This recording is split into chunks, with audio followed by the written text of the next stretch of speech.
Hello বন্ধুরা, সবাই কেমন আছো? নিশ্চয়ই সবাই ভালো আছো। আমিও ভালো আছি। তোমরা গল্প শুনতে ভালো লাগছে? ভালো লাগলে একটা লাইক করো, শেয়ার করে দিও যাতে আরও সবাই শুনতে পারে, যদি সবার ভালো লাগে। তাই জন্য আমার গল্পগুলো লাইক আর শেয়ার করে দিও। যারা নতুন দেখছো সাবস্ক্রাইব করে দিও। আজকে একটা নতুন গল্প বলবো, বোকা কুমির আর চালাক শেয়ালের গল্প। এক জঙ্গলে বাস করত একটা খুব ভুঁড়িওয়ালা বড় শেয়াল। তার কাজ ছিল দেওয়াল তৈরি করা। তো ভুঁড়ি শেয়ালের একটা ছেলেও ছিল। তো ভুঁড়ি শেয়ালটা যখন বড় মরে গেল, তখন তার ছেলে ভাবলো, ইস, আমার বাবা একজন মান্যগণ্য ছিল, সকলে জঙ্গলে সবাই মান্যগণ্য করত, তা আমাকেও কিছু করা উচিত। তাই জন্য সে জঙ্গলে একটা পাঠশালা খুলে বসলো। সেখানে সে সবাইকে শিক্ষা দীক্ষা দিত। তো তার যে পাঠশালায় অনেক পোকা মাকড়, ছোট ছোট জন্তু জানোয়ার, সবার বাচ্চারা এসে পড়াশোনা করত। তো এইভাবে বেশ চলছিল। একদিন এই পাঠশালার খবরটা এক বোকা কুমিরের কানে গিয়ে পৌঁছলো। ওই জঙ্গলের ধারেই একটা খালে সে থাকতো। তো বোকা কুমির ভাবলো, আমার তো 7-7টা বাচ্চা আছে, তো সেই 7-7টা বাচ্চাকে যদি আমি শেয়ালের পাঠশালায় ভর্তি করতে পারি তাহলে তারাও বেশ বিদ্বান হয়ে যাবে। তো এই ভেবে সেই বোকা কুমির তার 7টা ছানাকে নিয়ে চলল শেয়ালের পাঠশালায়। তো শেয়ালের পাঠশালায় গিয়ে শেয়ালকে বলল, পণ্ডিত মশাই, আমার 7টা ছেলে একটু বোকাশোকা, এদেরকে একটু শিক্ষা দীক্ষা দিয়ে বিদ্বান গুণবান করতে পারবেন? শেয়াল বলল, হ্যাঁ হ্যাঁ হ্যাঁ, কোনো ব্যাপারই না, 7 দিন লাগবে, 7 দিন। 7 দিনে আমি তোমার ছেলেদের বিদ্বান গুণবান করে দেবো। এদিকে কিন্তু শেয়ালের তো কুমিরের ওই মোটা সোটা ছানাগুলোকে দেখে খুব খাবার লোভ হয়েছিল। তাই জন্য তো সে বলে দিল 7 দিন, 7টা বাচ্চা। কুমিরও বোকা কুমির চলে গেল পাঠশালায় দিয়ে, 7 দিন পরে আসবে। এবার প্রতিদিন সকালবেলা একটা করে ছানা শেয়ালের পেটে যেতে লাগলো।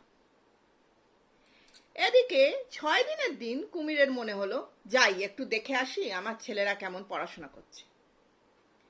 বলে সে বউকে বলল, তুমি ভালো রান্না বান্না করে রাখো, যদি হয় তো আজকেই আমার ছেলেদের নিয়ে আসবো। তখন এ বলল কি, বউ বলল ঠিক আছে। তো কুমির চলল, একটা জালের চাদর গায়ে দিয়ে চলল শেয়ালের পাঠশালার দিকে। এদিকে শেয়াল তো সেদিনের খাবার খাওয়া হয়ে গেছে, 6টা কুমির তো তার পেটে চলে গেছে, আর একটাই আছে। দেখে যে শেয়াল আসছে, কুমির আসছে। শেয়াল তখন ভাবলো, এ বাবা, এবার কি করা যায়। তো কুমির আসতেই বললো, আরে বসো বসো, এই কে আছিস, তামাক এনে দে, কে আছিস, পান এনে দে। কি ব্যাপার, আপনার ছেলেরা তো খুব ভালো বিদ্বান হয়ে গেছে, আর একদিন থাকলেই সব গুণবান হয়ে যাবে। আর দাঁড়ান, আপনার ছেলেদের দেখাই। বলে সে ভেতরে গিয়ে একটা কুমির ছানাকে তুলে তুলেই 7 বার দেখালো, কারণ তার কাছে তো একটাই আছে, আর তো 6টা নেই তার পেটে। তখন কুমির সে দেখে থেকে বলল, তাহলে কালকে আসুন, কালকে আসুন, কালকে আপনার ছেলেদের নিয়ে যাবেন। বলল ঠিক আছে। কুমির চলে গেল। ব্যাস, পরের দিন সকাল বেলা শেয়াল কি করলো, বাকি ছানাটাকে খেয়ে সব পাঠশালা ফাঁসশালা বন্ধ করে দিয়ে ভোঁ ওখান থেকে দৌড়। কুমির তো যথারীতি সকালবেলা এলো, এসে দেখে পাঠশালা কই, কোথাও তো পাঠশালা নেই। এদিক ওদিক ঘুরে সব হাড় টাড় দেখে বুঝলো, যা, আমার সব বাচ্চাকে ও খেয়ে নিয়েছে। কুমির তো গেল ভীষণ রেগে, বলল, দাঁড়া, তুই তো আমার খালে এসে কাঁকড়া ধরে খাস, তোকে একদিন ধরবো। বলে কুমির খালে ওত পেতে বসে রইল। এদিকে কি হয়েছে, শেয়াল তো খালের ধারে রোজ ঘোরে, কিন্তু নাম দে সাহস পায় না। সে ভাবছে নিশ্চয়ই কুমির ওখানে ঘাপটি মেরে বসে আছে, কিন্তু নাম দে সাহস পায় না, নাম দেও পাচ্ছে না। কিন্তু এদিকে কাঁকড়াগুলো দেখে তার তো খাওয়ারও লোভ জাগছে। কি করে কি করে, একদিন অনেক কষ্ট করে সে লোভ সামলাতে না পেরে নেমে পড়ল। আর যেই পড়েছে নেমে খালে, অমনি কুমির গিয়ে ধরলো তার ঠ্যাংটা। এবার টানা হ্যাঁচড়া, কুমির টানছে জলের দিকে, শিয়াল টানছে ডাঙার দিকে, এরকম চলেছে চলেছে টানা হ্যাঁচড়া। তখন শিয়ালের হাতে একটা নলখাগড়ার বোন লেগেছে, সে নলখাগড়াটাকে তুলে নিয়েছে, নিয়ে জলের মধ্যে ডুবিয়ে বলছে, এ কি বোকা কুমির তুই, আমার ঠ্যাংটা ছেড়ে নলখাগড়ার ডাঁটিটা ধরলি। তখন কুমির ভাবছে সত্যি তো আমি কি বোকা, সঙ্গে সঙ্গে পাটা ছেড়ে দিয়ে নলখাগড়াটা ধরে, যেই না নলখাগড়ার ডাঁটিটা ধরেছে অমনি শিয়াল করেছে কি সেইটা ওখানে ফেলে রেখে দৌড়, আর সে খালে নামে না। কুমির তো বাগে পাওয়ার জন্য বসে রয়েছে, কিন্তু আর সে খালে নামে না, ওখান থেকে দৌড়। তো কুমির ভাবলো যে এই রে, হাত ফসকে গেল। একদিন সে করলো কি, খালের ওপরে উঠে মরার মতো হাত পা ছিতরে পড়ে রয়েছে মুখ হাঁ করে। তো শেয়াল ভাবছে ওখান দিয়ে যেতে যেতে, আরে কুমিরটা মরে গেল নাকি, কিন্তু কুমির তো মরেনি, কুমির তো শুনছে সব। এবার কুমির মরে গেল কিনা জিজ্ঞেস করে ভাবছে যে না, কুমিরটা মরে গেছে কিনা বলতে পারছি না, যদি কেউ মরে যায় তার তো কান নড়ে, লেজ নড়ে, এর তো কিছুই নড়ছে না, ভান করে পড়ে আছে নাকি। কুমির ভাবছে ও সত্যি সত্যি তো, কিন্তু তার তো কান নেই। সে তখন ভাবলো যে ঠিক আছে, মাথাটা নাড়তে শুরু করলো আর লেজটা হাঁটা আছাড়ি পিছাড়ি আছাড়ি পিছাড়ি খেতে লাগলো। শিয়াল বলল যে ও তুমি বেঁচে আছো। তখন ওদিকে দূরে রাখালরা গরু চড়াচ্ছিল, তারা ভেবেছে কুমির বোধহয় গরু খেতে এসছে। যেই দেখেছে কুমির জ্যান্ত, তাকে ধরে খুব মারতে মারতে কুমির কোনো রকমে ওদের হাত ছেড়ে খালের জলে ডুবে গেছে।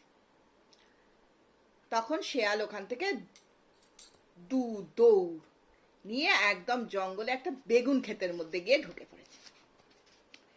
তো বেগুন খেতে ঢুকে সে কপ কপ করে বেগুন খেয়ে যাচ্ছে, কিন্তু বেগুন গাছে তো কাঁটা আছে, একটা কাঁটা তার নাকে ফুটে গেছে। তখন এবার কি করবে, সে নাকে কাঁটাটা নিয়ে সে নাপিতের কাছে গেছে। নাপিতকে বলছে দেখো ভাই, আমার নাকের কাঁটাটা তুলে দাও। নাপিত বলল ঠিক আছে দেখি। সে নরুন দিয়ে নাকের কাঁটা তুলতে গিয়ে নাকটা কেটে ফেলেছে। তখন শিয়াল বলছে, রেগে গেছে, আমার নাক তুমি কাটলে কি সাহসে, আমার নাক জোড়া করে দাও। তখন নাপিত তখন ভাবছে আমি তো নাক জোড়া করতে পারবো না, ঠিক আছে তোমার নাক কেটে ফেলেছি, তুমি এই নরুনটা নিয়ে যাও। তখনও সেই নরুনটা নিয়ে চলতে শুরু করল। এবার কিছুদের যাওয়ার পর একটা কুমোরের সাথে দেখা। কুমোর বলছে ও হো, তুমি কোথায় যাচ্ছ শিয়াল ভাইয়া? বলছে এই একটা নরুন পেয়েছি, নিয়ে যাচ্ছি। তখন কুমোর বলছে আহা, আমার একটা নরুনের দরকার ছিল, অনেক খুঁজছি কোথাও পাইনি, দেখি দেখি তোমার নরুনটা। শিয়াল তখন নরুনটা দিয়েছে। নরুনটা দেখতে দেখতে দেখতে দেখতে একটা চাপ পড়েছে, নরুনটা ভেঙে গেছে। শিয়াল খেয়ে গেছে, তুমি আমার নরুন ভাঙলে কেন, আমার নরুন ফেরত দাও। তখন বললো আমি নরুন কোথায় পাবো, তুমি তার বদলে একটা হাঁড়ি নিয়ে যাও।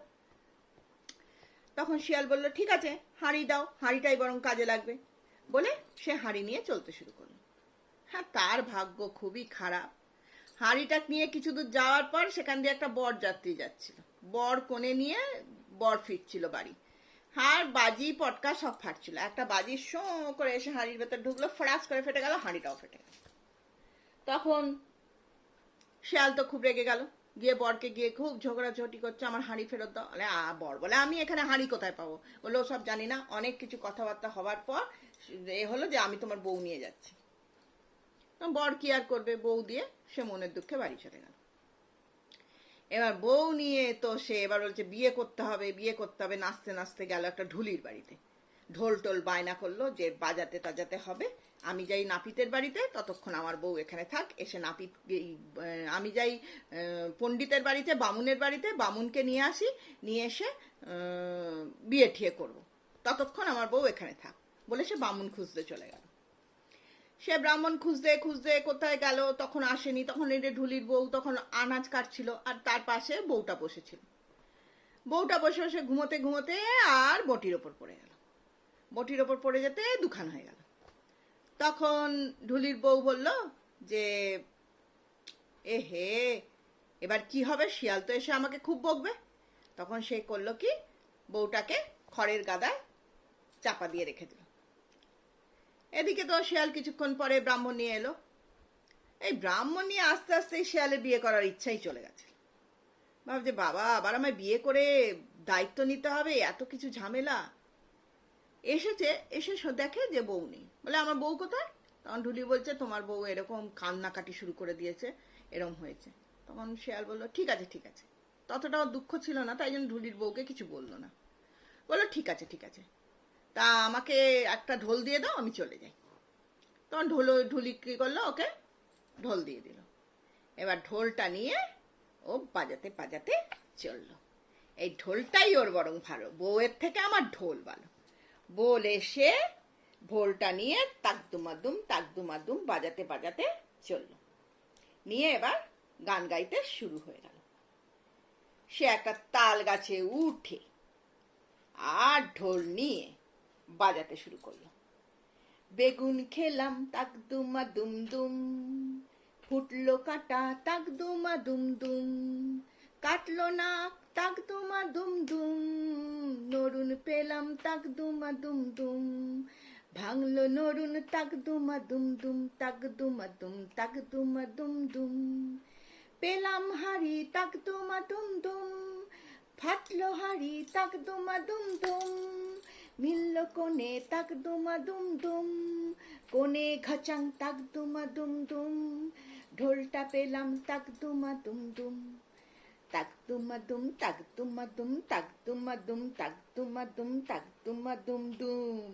গান করতে করতে শেয়াল এতই আত্মহারা হয়ে গেল যে সে তাল গাছের মগ ডালে বসে আছে, সে ভুলেই গেল। সে তাকদুমাদুম বাজাতে বাজাতে এমন জোরে নেচে উঠলো তাল গাছ থেকে সোজা নিচে, তার উপরে ঢোল, একদম সে ওখানে আছড়ে পড়ে মরে গেল। চালাক শেয়ালের জারি জুরি এভাবেই শেষ হলো। চালাকি বুদ্ধিমানি সব ভালো, কিন্তু অতি চালাকের গলায় দড়ি, এই কথাটাও সত্যি। চালাকি করে কারোর ক্ষতি করলে কখনো তার সমাপন ভালো হয় না।